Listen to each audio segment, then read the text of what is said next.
Tuhan bersamamu. Inilah Injil suci menurut Lukas.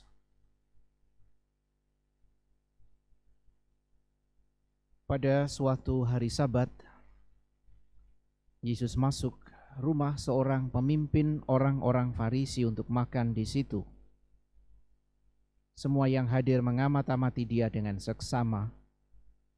Melihat tamu-tamu berusaha menduduki tempat-tempat terhormat, Yesus lalu mengatakan perumpamaan berikut.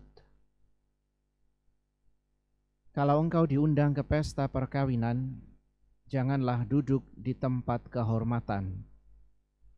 Sebab mungkin ada undangan yang lebih terhormat daripadamu. Jangan-jangan orang yang telah mengundang engkau dan tamu itu berkata kepadamu, berikanlah tempat itu kepada orang ini.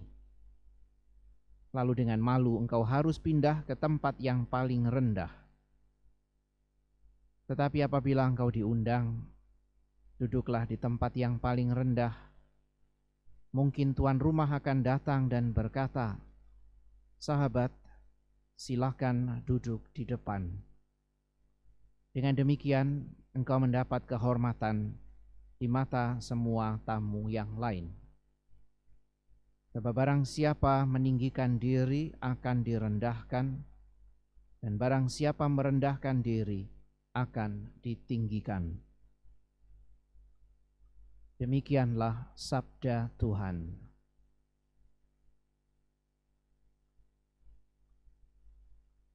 Saudara sekalian yang terkasih, pada kesempatan kali ini Yesus dalam perjumpaan dengan orang-orang Farisi mengajak mereka untuk melihat keutamaan mana yang selayaknya dikembangkan kalau orang ingin sungguh mendapatkan bagian di dalam kerajaan Allah.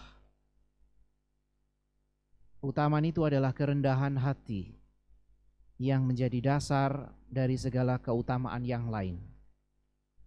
Keutamaan yang memungkinkan seseorang bisa membangun keutamaan-keutamaan lain di atasnya.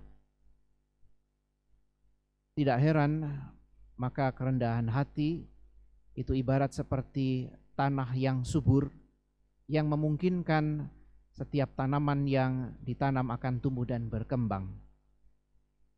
Maka di atas kerendahan hati itulah segala keutamaan-keutamaan yang lain bisa dikembangkan, ditumbuhkan, dan bahkan menjadi bangunan atau tumbuhan-tumbuhan yang lebih kokoh dan besar. Saudara sekalian, maka mari kita mohon rahmat kerendahan hati, agar akhirnya kita bisa membangun keterbukaan terhadap banyak hal yang ada di luar diri kita.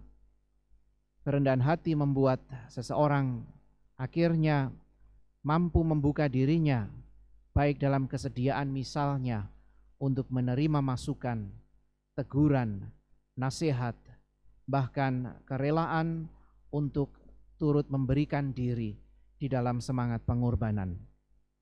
Apa yang dikatakan oleh Yesus adalah gambaran, begitulah cara kerja kerajaan Allah. Bukan atas dasar reputasi, tetapi kerendahan hati. Karena kalau reputasi yang dinilai, yang dikejar adalah penilaian mungkin orang lain atau pihak-pihak lain. Tetapi dalam kerendahan hati yang diperjuangkan adalah justru keterbukaan agar bisa memberikan diri dalam semangat pengorbanan. Kiranya kita tidak tergoda dengan nilai-nilai yang kerap kali ditawarkan dunia, yang menawarkan entah nama baik, entah harga diri, entah mungkin pengakuan dari orang lain. Sebaliknya, kita mau mengembangkan keutamaan ilahi, yaitu kerendahan hati, yang membawa kita pada semangat keterbukaan yang lebih besar, terutama juga untuk semakin bisa menerima kehadiran Allah di dalam hidup kita, dan berjuang bersama dengan Allah, bukan hanya dengan kekuatan kita sendiri, tetapi dengan rahmat ilahinya.